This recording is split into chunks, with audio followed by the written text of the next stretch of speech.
40% Merlot, 40% Oh, Malbec, it's and 20% tastes Cab good. Sauv. Tastes good for you.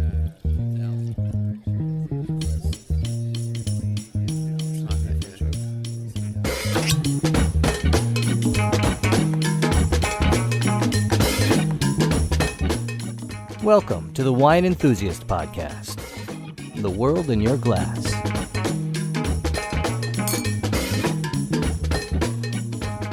I'm Jackie Strum, founder of Thirsty Nest. When I got engaged, I realized we didn't need any more stuff in our apartment, but I was looking to level up on my ability to entertain at home.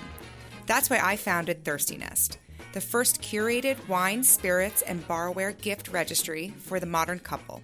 You can upgrade your home bar with bottles and barware for your future home together. Visit us at thirstynest.com to start gifting better. Thirsty Nest, because you already have a coffee maker. Summer is just around the corner, and we have a lot of reasons to celebrate. We also have a lot of gifts to buy for dads, grads, brides, and grooms. I'm Mike DeSimone, entertaining and lifestyle editor at Wine Enthusiast magazine, and today I'm bringing in the experts to talk about what to buy for the special people on your gift list. Fiona Adams, Senior Tasting Coordinator, Wine Enthusiast Magazine. So as graduation season is upon us, I am speaking with Fiona Adams, Wine Enthusiast Magazine's Senior Tasting Coordinator. I see we have we have 3 bottles and a box, which is very exciting. So as someone, so you're in your mid-20s, is that right? Mid-20s, 26. Okay, all right. So how would you say, I mean, even from the time, I mean, if you think about how much you change, from the time you're 20 or 21, in college, wrapping that up into starting your professional career, how would you say your palate has changed over the past few years? Well, I've abandoned the jug wine. Okay. Moved on to something a little bit more to sophisticated. the box. To the box. I've upgraded from the jug to the box. Okay. Or at least a nicer box from the not as nice box. Okay. For people who are graduating, let's say, for example, I'm going to say I actually do have a niece who is graduating from college this month. I think she actually just finished classes and she's graduating very soon.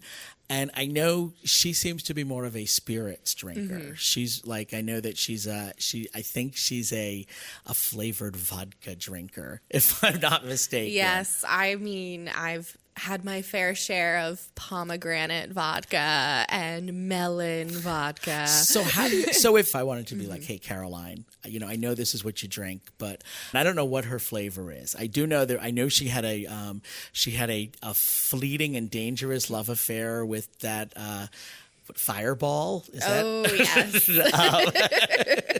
And we've moved on past that.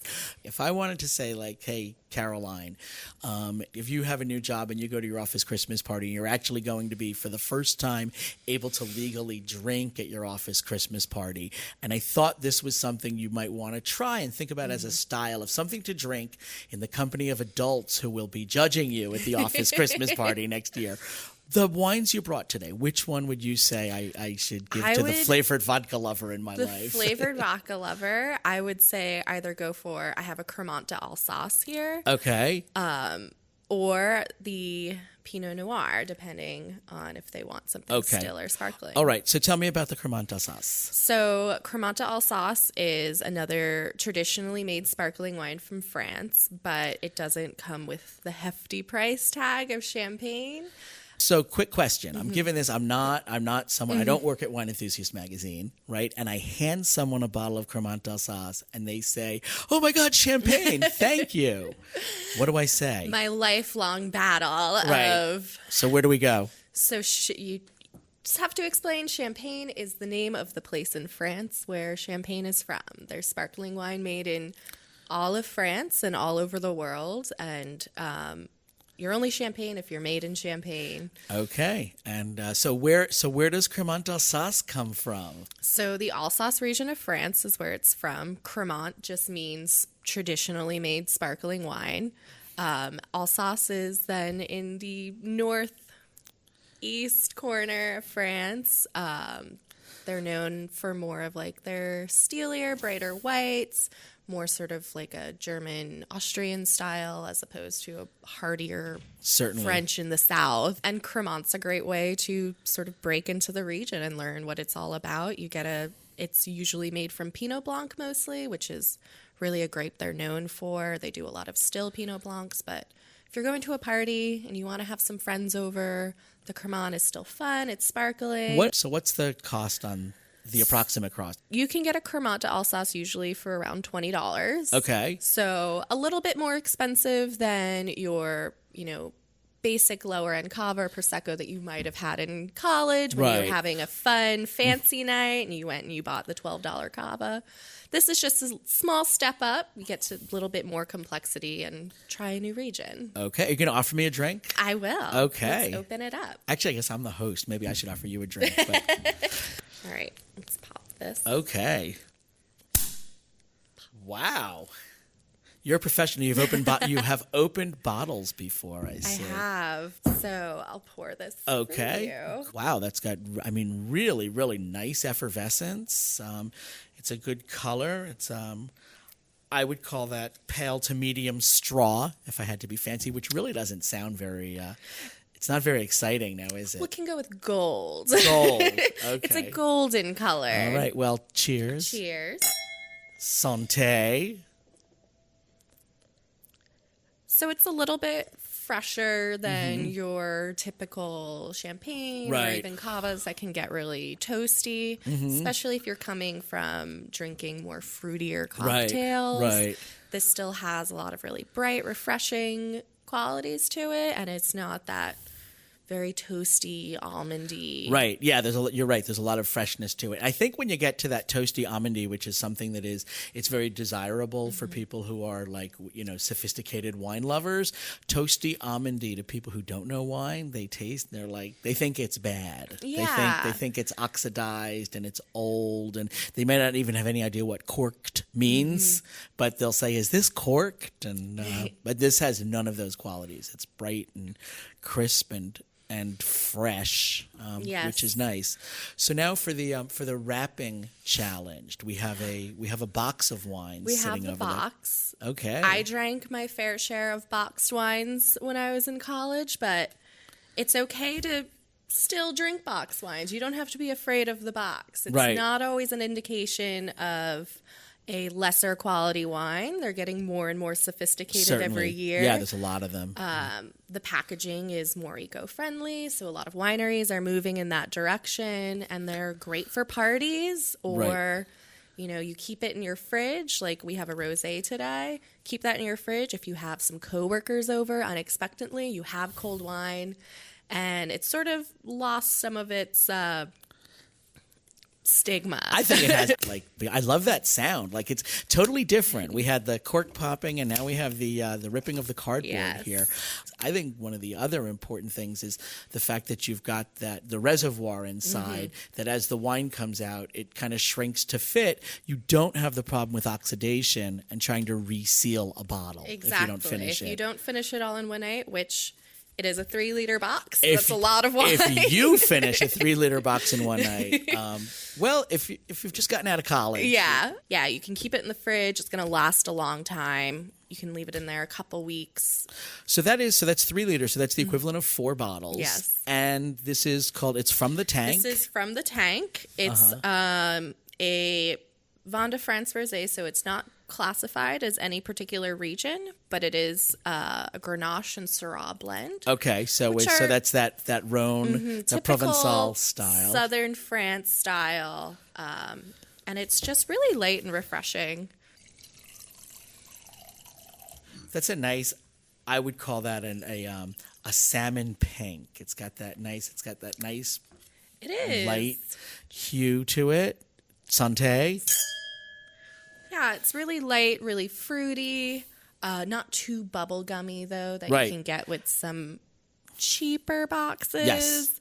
But very refreshing, easy, great for summer, great for parties. One of the nice things about it is it's got a nice mouth feel. So it's got the qualities of a red wine, but it really has then the crisp cleanness and the brightness and the fact that it's refreshing. It's got those qualities of a white wine.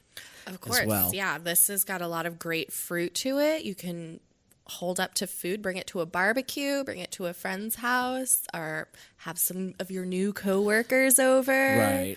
And eat a nice meal, and the rosé will still be bright and refreshing and not, fall apart. So this is going to run you about $30 a box. Okay, but it's the equivalent of 4 bottles. But so it's 4 bottles. Yeah. So you're still getting a great deal. Right. And a little bit more expensive maybe for a box wine, but you are getting a more sophisticated box. It's got a lot more interesting flavors going on. It's not, slap the bag at a party. Right. Exactly. I like this. It's I think it's a good choice, and I think and as I said, it's a God, I'm going to go back to the Sugar Hill gang here. It is a rapper's delight in terms of being able to get paper around that box. Exactly. So for the red wine drinker in our life. So if you're more of a red wine drinker, and I drank a lot of jugs of red wine, right. So I definitely wanted to try more reds when I got out of college. I have a Pinot Noir from New Zealand. New Zealand has a lot of great value, and I think it's a really great way to introduce people into Pinot Noir that maybe are still learning what they like in the wine world. Sure. I think New Zealand there's a lot of great Pinot Noirs there. So this is the Villa Maria. This is the Villa Maria Pinot Noir. This is one of their, lower end ones, but they do have a huge range. Right. So if you're introducing a new wine drinker, it's really easy to find. It's really recognizable. And if they do find that they really love Pinot Noir, they could even stay within the same brand and discover more of what they like about it. Right. Or move on to new regions. Yeah. Another great thing about New Zealand, if you're trying to get someone to maybe try new things, they've got the wine variety on the label pretty much all the time. Yes. So if you like Pinot Noir, it can be difficult. Right. Tell me about the screw cap. So I love screw caps, especially working in the tasting department. I'm opening wine all day. Screw cap works great. The cork may feel a little bit more fancy, but especially a lot of wineries are now using an artificial cork. Those are impossible to get out. Exactly. They're really hard to get out, and you have to go through all these motions. Screw cap, it's great for young, fresh wines. They're exploring how you can age wines. I think the future is the screw cap. And yeah, you lose a lot of the ceremony with just the crack. But hey, if you're, again, going to a party, having some friends over, instead of scrambling around looking for your corkscrew, you've got the screw cap. Exactly. Yeah, it's grab and go. Right. It is grab and go. It's very easy. So if you were hosting a graduation party for a younger sibling, perhaps, or for a friend who looked to you for advice, which of these wines do you think would be your go-to, or would they all be your go-to wines for a graduation party? What do you think? I mean, the sparkling and the box are great for parties. Screw cap is also great for parties. Right.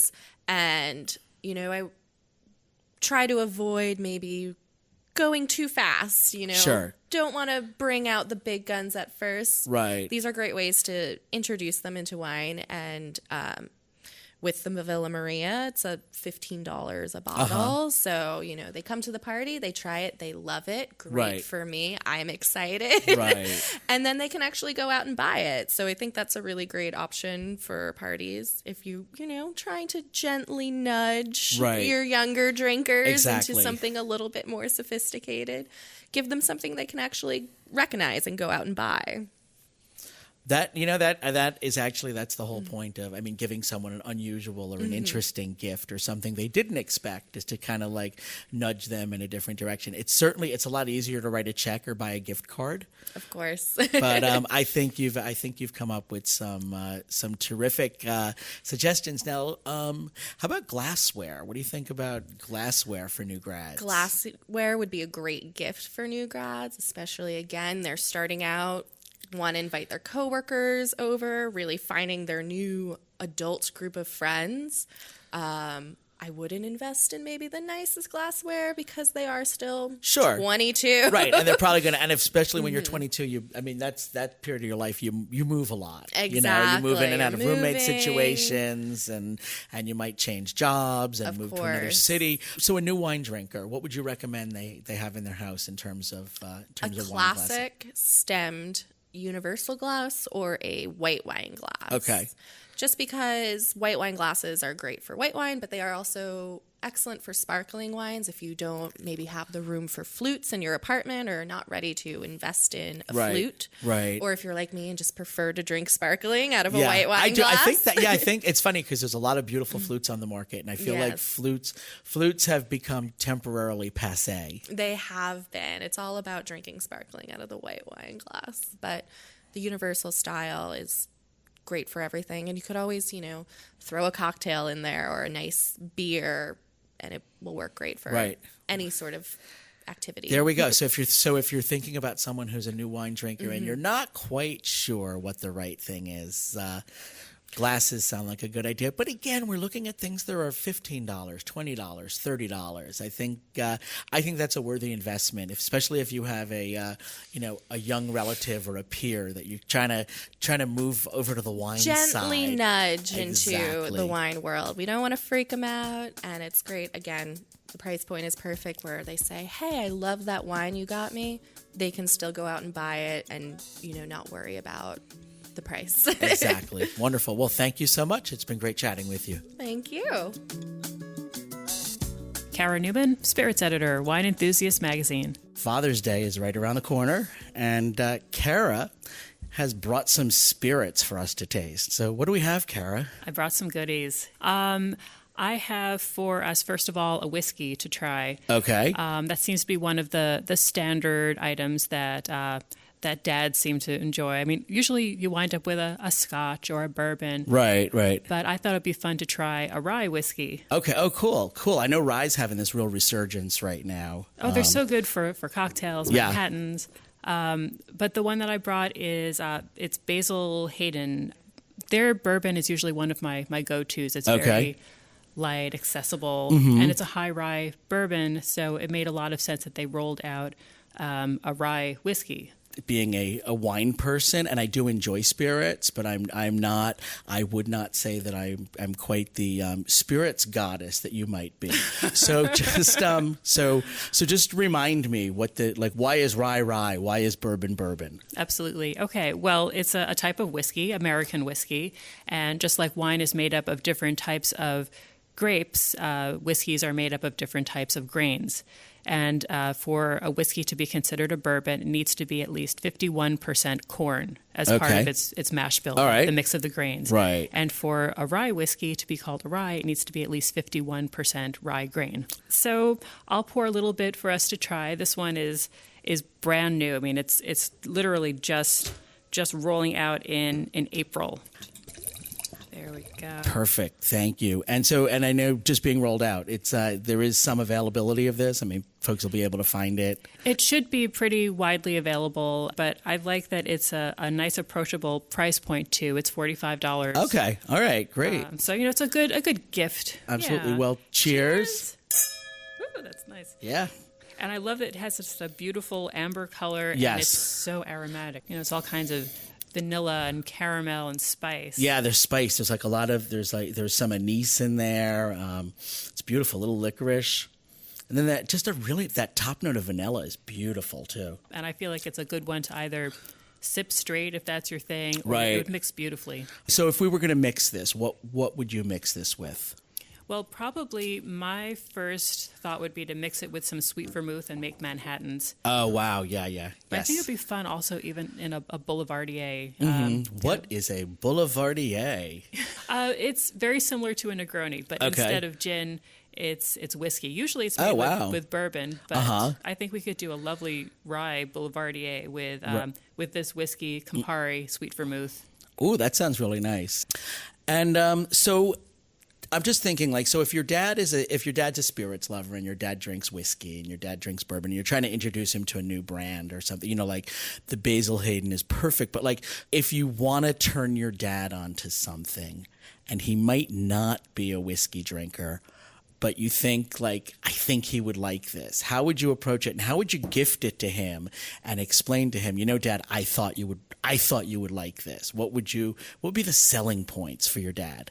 I think it depends on the flavor profiles that he likes. One of the transitions that I've been thinking about when it comes from transitioning people from wine drinkers over to spirits drinkers, I think it has a lot to do with the barrels. So I think about if somebody really loves white wine, something really crisp and bright, I would probably try to encourage them over to gin. Also something right. crisp Yeah. and That bright. makes a lot of sense. And if they love either whites with a lot of oak on them, or they love reds with a lot of oak on them, I think whiskey is probably where I'd want to start them, or even rum. Anything aged in a barrel, I think, would really attract them. Right. And so we also you brought a rum along as well? I did. I mean, if you want to talk about something that spans seasons, but still has that barrel age to it, I think rum is wonderful for that, because it does tend to be it does usually tend to be barrel aged. It has these warmer tones to it, but we think of rum as being this tropical summer drink. Right. Yeah. There's kind of that misconception of rum, like all rum being like just white or silver rum, Right. that gets thrown into like sweet blender drinks and sweet cocktails. Not and that I'm there's opposed to those either. No, but not at all. The aged rums are so luscious and so Yeah. beautiful. Yeah. So what do we have today? Okay, I am very excited about this rum. This one is new-ish. It's been on the market about a year. It's called Plantation OFTD rum. What does that stand for? Okay, I'll give you a couple of different alternatives for that acronym. Okay, so it's supposed to mean old-fashioned traditional dark. That's the official. All right. So one alternate explanation for OFTD is the other one's a little less flattering. Supposedly one of the guys who worked on it says it stands for old fart tiki dudes. Okay. All right. So let's open it up. Don't want to spill it. Okay, so I should warn you, this is overproof. Okay, but overproof. It is gorgeous. So I brought a mixer. So a normal rum is 40 proof, right? What do we usually? Yeah. Yeah. What do we have proof. here? And this one, it's almost 70 proof. Okay. Well, all right. Cheers. So this one also has a really beautiful dark amber hue. I mean, just gorgeous. It's almost orange highlights. Yeah, no, it is. It's the color of caramels. It really is. Yes. And in fact, it kind of has that smell. There's a lot of caramel on the nose and toffee and some orange baking peel. spices. Yeah, orange peel. Very nice. And it's one of the most flavorful. Wow. Rums. I mean, it just resonates on your palate. Yeah. I really think that Dave Wondrich really had it right when he when he exclaimed when he said that, because it really is. And I'm a rum drinker. I do find though that the rum, because they can have a lot of like hot tones to them and just kind of warm up your mouth a lot. Similar to a cognac or a brandy or something. This one is very cognac-esque. Now let me ask you, as a and I know you're not a complete you're also like our cocktail maven. You're not just a complete spirits purist, but would I be breaking the law if I put an ice cube in this? No. Do it. Go for it. Okay.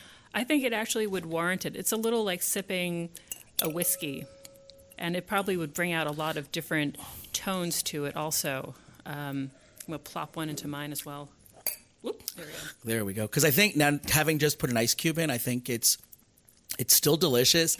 It actually sometimes, if you're any kind of sipping spirit, especially for people who don't usually drink spirits, it can just be like a little bit hot. If they don't understand the nuances on the palate, they don't know what they're looking for, it can be like almost like you just poured alcohol into their mouth, which is what it is. And I think that dropping an ice cube in sometimes, especially if we're drinking with novices, people who have a less sophisticated palate, people who are used to cocktails, not a sipping rum, it tones down the heat a little bit. It certainly dissipates and tamps down some of that some of the tail notes, you might say, but I think it makes it more palatable to a lot of people. Yeah. Do you agree with that? Absolutely. No, it dilutes it. It chills it. Right. I feel like it's bringing out a little extra flavor too. I mean, now it still warms on the way down, Right. as it should. Yeah. But I feel like I'm also getting some dried fruit, like fig notes, Yes. and date notes. Yeah, there's a lot more there's a lot more fruit in there. We had a lot of spice to start, but there's a lot more fruit now. Well, here's the twist with this. I mean, if you Okay. do find it too hot, keep in mind that it was created by people who are also at heart tiki experts, and so Okay. it's really made to mix, and it's not too precious to do. So it's okay. So we've always been told, and again, just like we've thrown out all the wine rules, like that white with fish and red with meat. It's always been like with rum. It's like silver rums are for mixing and dark rums are for sipping. But we're all right taking a beautiful dark aged rum and mixing it into a cocktail. Right, and the price on this is $32 for 1 liter. So Are it's you actually, serious? So it's good value. Okay, and I'm just going to say it's a beautiful bottle. It is. That's one of the things when you're giving someone a gift and you're trying to give them something new and different, you want that visual impact before they open it as well. And it's a really good bottle. I would have guessed that the price point was like double that or beyond. It's good value. Just looking And at it's the bottle. It's a larger bottle Right. than the standard at 1 liter. Just in terms of in terms of Father's Day coming up and gifting, so we have the rye, we have the rum. Any other? What about if your dad's a gin drinker? Oh, I've got a good one for that. Okay. For gin, these days my special occasion gin is called Gin Mare. It's from Spain. Okay. I bet you tried it when you were there. Mare is great. Isn't Mare, it? yeah. Is that in the U.S. now? It is. It is. And it's Okay. relatively new here. Uh-huh. And it's made with olives and rosemary and other herbs as part of the botanicals. And it's so wonderfully savory. It's my go-to for any kind of martini. Oh wow, I'm glad to know it's here. Mare has kind of been my go-to, so I'm actually glad to hear that that our spirits maven loves the Mare. I do. And it's priced at $35, so that's affordable. Yeah. I could see giving it to Dad with a beautiful cocktail shaker or Oh, a set sure. of martini glasses. Right. So, for example, if you were to give the rum to Dad, would you go with like cognac glasses or would you go with tiki glasses? Oh, tiki glasses, Tiki glasses? for sure. Yeah, some fun tiki mugs, or depending on your dad, maybe even a really, really ugly tiki shirt. Okay. A tiki shirt. Or Wow. swizzle sticks or something really out there. You know, It's got to be bold and fun. If you're giving Dad rum, you're going to assume that he's fun and he's going to enjoy it. If you're giving Dad gin, I think probably of a classic kind of dad. You know, maybe he's Frank Sinatra. I don't know. Right. And bourbon also skews a bit more classic. You know, a Right. purist. Right. And then if your dad's really, really out there, really on the edge, I would probably recommend going with mezcal. Okay. That's, Dad's real edgy. He can handle something really smoky and crazy and out there. And especially my out there on the edge pick for Dad would be a Pachuga mezcal. Okay. So tell me what is a Pachuga? Is the producer or is that a style? It's a style. It's a style. Okay. So what sets a Pachuga mezcal aside? So I'm imagining the type of dad you're giving a Pachuga mezcal to is someone who's a carnivore, or maybe he's a barbecue enthusiast. And a Pachuga mezcal is made with a piece of raw meat, usually a chicken breast, suspended in the still. And then they make the mezcal, and it completely disappears. It's it disintegrates during the course of distillation. I wasn't like spelling it or thinking, so which is actually Spanish for breast. There you go. Chicken breast is There you go. Pachuga de pollo. So There you go. okay, all right. There is a vegetarian version too. So what does that add? Does it add like a meaty flavor? What does it add to it? A very, very subtle umami, savory characteristic. Okay. Wow. But it's usually also made. It's considered to be a harvest mezcal, so it's also made with fruits and nuts and sometimes rice. So it can be a little sweeter. It's just so complex and crazy and wonderful. Right. So mezcals are, I mean, in my experience, they're all smoky. Is that Not all, but many. But a lot of them are. And is that part of the distillation and aging process, or does that come from our base material? What's They're made with agave piñas, just like tequila. okay? but they are roasted, and that's what gives it that smoky, roasty quality. Gotcha. And it's just so delicious and wonderful. I'm just grooving on mezcals right now. Okay, and mezcal is something again. It's like in my experience, it's one of those things that is generally. I mean, it's like an after dinner sipper.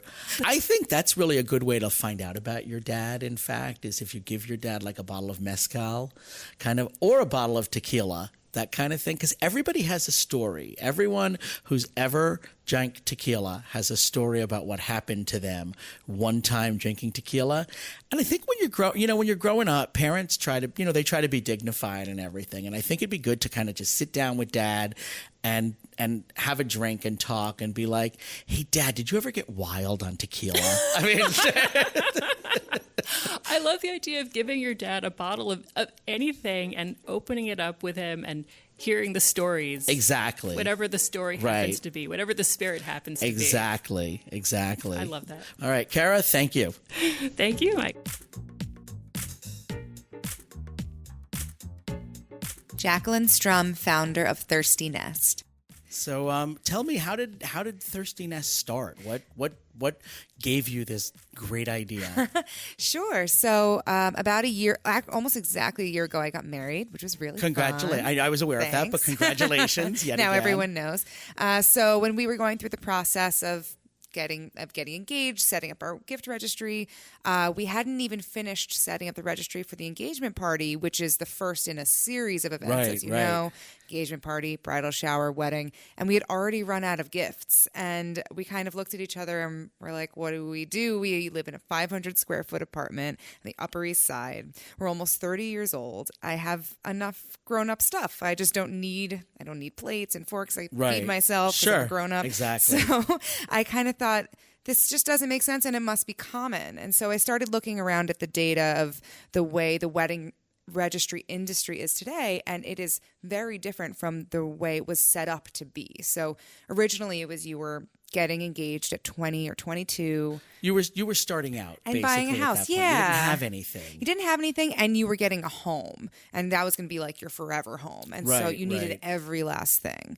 And as time went on, people got married much, much later, and now the new average age nationwide, not even in metropolitan areas, is 27 for women and 29 for men. Okay, so you can imagine in cities, it's really early 30s. living in New York City, I feel like that's actually exceptionally young. It is, right. So in New York, it's early to mid 30s, which means they have even more stuff and even like have lived together for even longer probably. So the new need state of somebody who's setting up a registry is very different from the way it used to be. But the market hasn't really changed that much. So that leaves this pain point that we've all been experiencing as brides and grooms. And we started looking around and realizing, oh, this kind of mirrors the wine industry because that's my background. Right. I grew up in the wine and spirits industry. My family founded Wine Enthusiasts, so I've basically been in the industry since the womb. So I knew that the millennial demographic, which is about the same as someone getting married, was voraciously consuming wine and spirits more so than any other generation in history. Of course. So all of that kind of perfectly dovetailed together, and I came up with the idea for Thirstiness. So let's say, for example, that I have a friend or a colleague, someone who's getting married, and so they've used Thirsty Nest to register. What do I do as a guest? As a guest, yeah. As a guest, you would receive you typically on someone's wedding website is where people usually go to find where someone's registered. We would be on there next to Bloomingdale's, Macy's, Bed Bath & Beyond, because people on average register at 2 or 3 places. Which makes a lot of sense because they can get those plates and those dishes and the comforter or whatever. And they can get the wine. Exactly. And you really need to register for so many gifts that one place just can't really suffice me. Even we had to get a nice vacuum cleaner, some new sheets, and but the really fun stuff we didn't really need. And let's face it. I mean, giving someone a gift, like giving someone wine or several bottles of wine, either like one really good bottle or several bottles of things that's going to age. That's a hell of a lot sexier than a vacuum cleaner. I agree. Have you ever actually bought the vacuum cleaner off of anyone's registry? Never. No. Okay. Never. Usually it's like the one thing left and your aunt has to get it for you because Right. they're stuck with it. So yeah, especially for our bar, having people over and wine and spirits are this unique kind of Venn diagram between something that's gift friendly and a consumable. So it doesn't feel like you're accumulating stuff. It feels Right. like an experience in the future that you're giving to somebody Right, else, right. which is what makes it feel like such a sexy, to use your Yeah. term, gift. Is Yeah. like, oh, I'm getting this Amarone that you can have in 2 years when you buy a house together or something like that. And I guess, I mean, the cool thing too about having it as a registry is that someone is, so they know what it is that they're registering for. It's not like you showed Yep. up at someone's house and you have to explain, I bought you an Amarone. Don't Right. drink it for at least 2 years. It'll probably Yep. be perfect in 5. Don't hold it for 12, like that. Right. But if they've registered, they've kind of like thought through. Can people register for like cellarable wines? Absolutely. So one of our biggest, like really pillars of what we want to do is help to guide both the guest if they want to purchase themselves a one-off gift or a bride to create a cellar from scratch. So that means everything from your weeknight Riesling with your Chinese food to something that'll last 5, 10. We even have bottles tagged for 25-year anniversaries. So someone said we should get a prenup just for their cellar. Exactly, really. But you know what? Let that be somebody else's thing. Let Exactly. someone who grew up in the legal profession worry yes, about that. That's not my forte. Exactly. Unfortunately, I'm much better at making a cocktail than writing up a contract. So, but yeah, we wanted to make it tagged. So we actually have every bottle has like little picture tags based on the age statement, like how long we think it can age, if it's age worthy, Right. or even the kind of wine that you think of when you see it. So I mean, above and beyond being just like a registration, site. You actually, you're a seller consultant. I guess so. As Yeah. well. We want to be able to arm people with that knowledge. I think there's this kind of gap between everybody drinking so much wine but feeling nervous about their knowledge Yeah. and how to purchase it correctly. Right. And so who's your team? Who are you working with on this? So I personally have an advanced degree from WSET. So you're familiar with them Yes, as well, the Wine certainly. Spirits Education Trust. So I have a good amount of knowledge Right. there. And then, of course, my industry knowledge. But we have fulfillment partners that each have their own specialists. So one of our partners, Wine Express, Josh Farrell is the main guy there who Right. buys. So we work with him to make sure that he thinks everything makes sense as a gift or that it's Okay. age worthy. Right. Or I even speak to some of our team at Wine Enthusiast Magazine sometimes for Okay. like a little bit of advice, or we have this wealth of brain power here. Right. In this I noticed office. I was flipping around your site, and I noticed that you have Susan Kostrava as one of your curators. Right. So you Yeah. have some curated collections. Yes, exactly. So one of the things in line with guiding people on what to purchase is we have what's called one-click registries. So instead of someone landing on the site and being like, what do I do now?